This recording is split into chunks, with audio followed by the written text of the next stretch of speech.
Hola, en esta ocasión nos toca hablar acerca de un tema bastante necesario, sensible para las personas, para los ciudadanos, para el Estado, para quienes hacen las instituciones educativas de salud, como es el ámbito del derecho de la niñez y el ámbito de las medidas de protección. Para iniciar el tema de las medidas de protección, es importante que conozcamos que en 1989, el 20 de noviembre para ser exactos, la Organización de Naciones Unidas logró a través de sus países firmar lo que se llama y lo que se conoce como la Convención Internacional o Universal sobre derechos de los niños, sobre los derechos de los niños.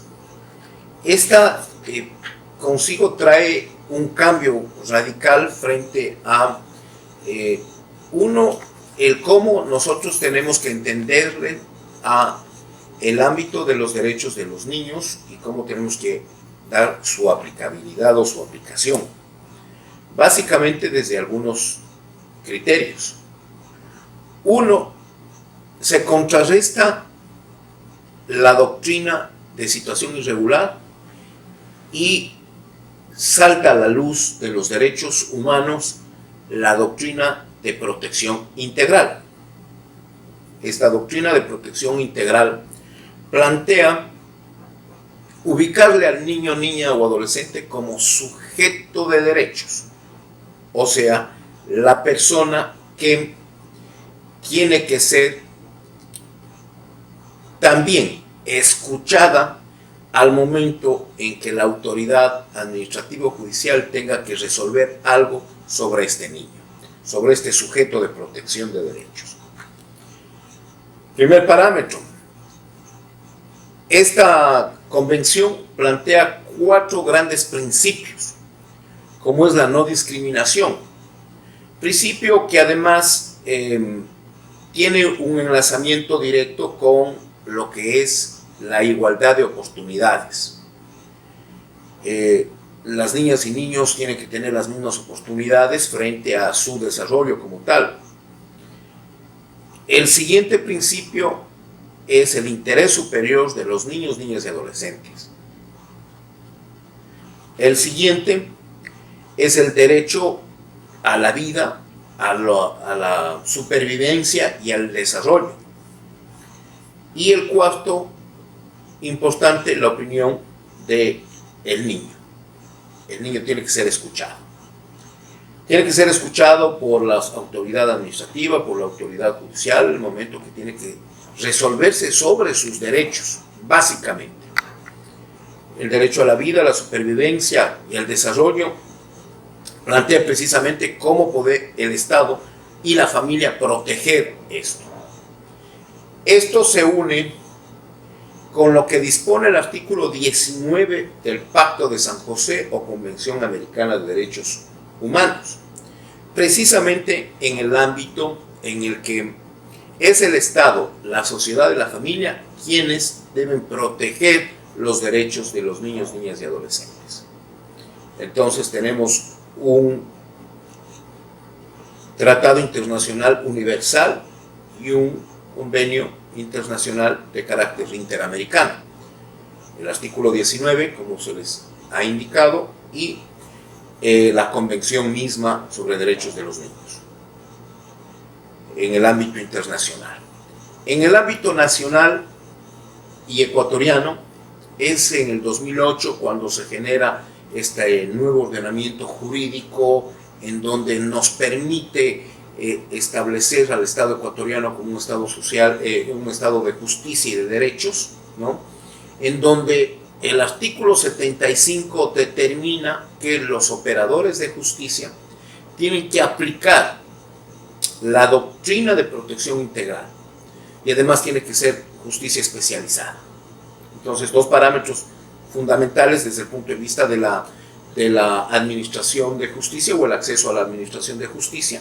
Ojo, no nos olvidemos que el acceso a la administración de justicia no es solamente al ámbito judicial, sino también al ámbito administrativo.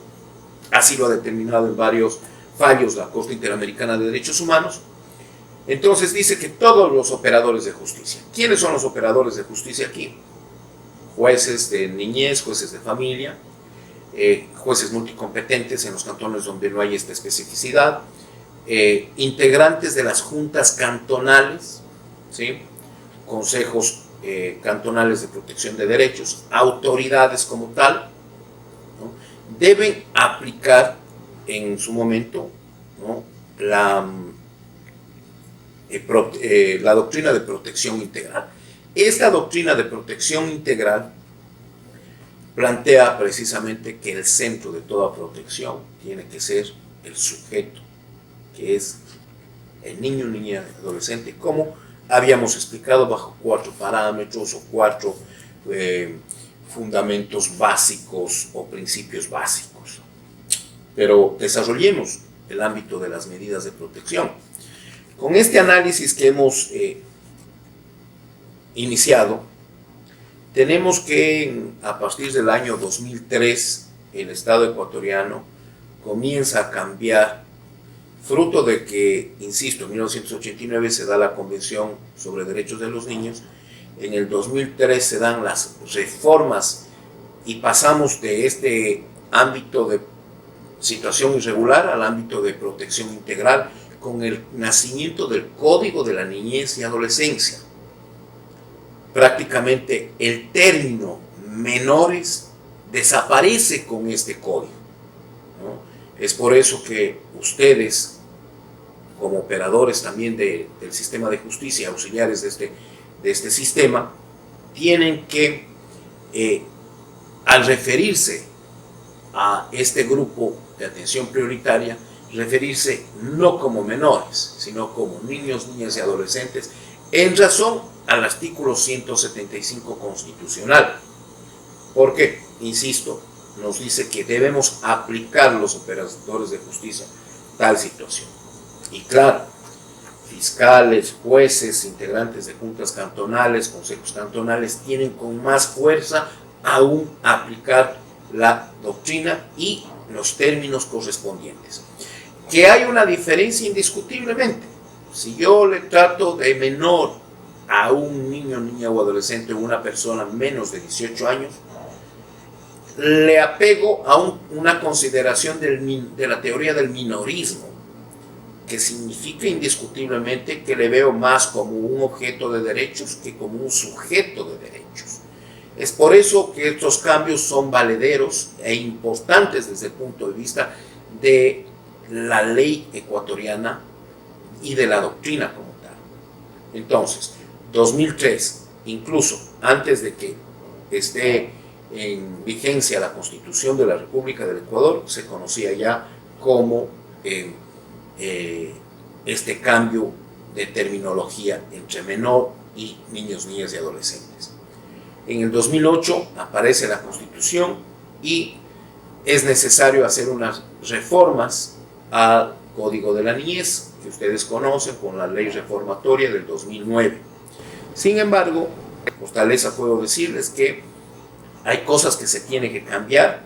La ley del 2003 más las reformas del 2009 con la Constitución están cada una por su lado, no tienen una vía de congruencia en el ámbito normativo y es fundamental que a la luz de la Constitución de la República del Ecuador tengamos un nuevo Código de la Niñez y Adolescencia adecuado a la misma. Frente al ámbito de las medidas de protección, partiendo de este artículo 19 comentado hace anteriores minutos de la Convención sobre Derechos Humanos o el Pacto de San José, la Convención Americana, en donde se establece que es la familia, el Estado y la sociedad quien tiene que prestar todo el auxilio a niños, niñas y adolescentes, tenemos que precisamente el Código de la Niñez recogió estos parámetros del Pacto de San José frente al ámbito de la protección de la niñez. Es así que El artículo 79, en primer lugar, nos trae la posibilidad de determinar qué son las medidas de protección y precisamente dentro del capítulo del maltrato, del abuso, de la explotación sexual, de la explotación laboral. Y nos indica que es toda conducta u omisión que provoca o puede provocar daño a la integridad física, moral, espiritual, sexual de un niño, niña o adolescente. Para esto hay dos catálogos de protección. Al referirme a catálogos, son parte de este mismo cuerpo normativo que estamos hablando, que es el Código de la Niñez y Adolescencia, y está en el artículo 79 el primero y 217 el segundo, en donde se nos da la posibilidad de varias medidas de protección, tanto en el artículo 79 y en el artículo 217. Lo importante aquí es establecer que existen dos ámbitos de competencia, un ámbito administrativo y un ámbito judicial. O sea, existen medidas de protección administrativas y medidas de protección judiciales. Las medidas administrativas de protección exclusivamente se refieren a que pueden ser emitidas o dictadas por juntas cantonales de protección de derechos y jueces de la niñez, familia, mujer, niñez y adolescencia, o jueces multicompetentes en los lugares donde no exista esta especialización. Y las medidas de protección judiciales son exclusivas del juez o jueza.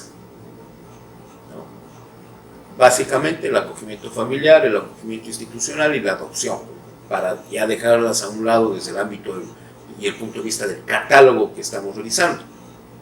Entonces, ¿qué significa?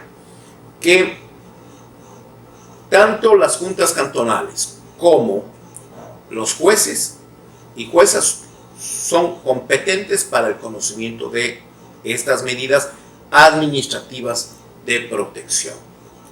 Estas medidas administrativas de protección, que se encuentran detalladas, como decía, como catálogo en el 79 y en el 217 del Código de la Niñez, y desarrolladas también en el artículo 215 del mismo.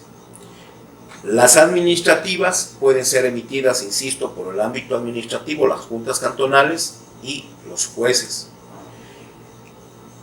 Estas medidas se tienen conocimiento a través de una denuncia. Padre, madre, niño, niña, adolescente, institución educativa, persona que está a cargo del niño, persona que conozca sobre la situación, una posible vulneración de derechos de este niño, niña o adolescente, informa a la autoridad competente y éste asume a través de medidas de protección su aboco de conocimiento. Este conocimiento tiene que realizarse a través de emitir medidas que puedan prevenir o poner fin a esta posible vulneración de derechos. Y ahí sí manejamos el artículo 79 y el artículo 17, porque ahí está básicamente este catálogo en donde se desarrollan los puntos de intervención que puede desarrollar el Estado y que puede disponer a la familia, a la sociedad e incluso al mismo niño, niña o adolescente. Así es como se debe de plantear este tipo de acciones, tipo de medidas. Desde el punto de vista judicial o jurisdiccional, se ha establecido de que tiene que ser en vía sumaria o juicio sumario estas medidas cuando inician por un ámbito de maltrato. Cuando es por esto, precisamente se tiene que seguir todo el lineamiento que establece el artículo pertinente 332 del Código Orgánico General de Procesos.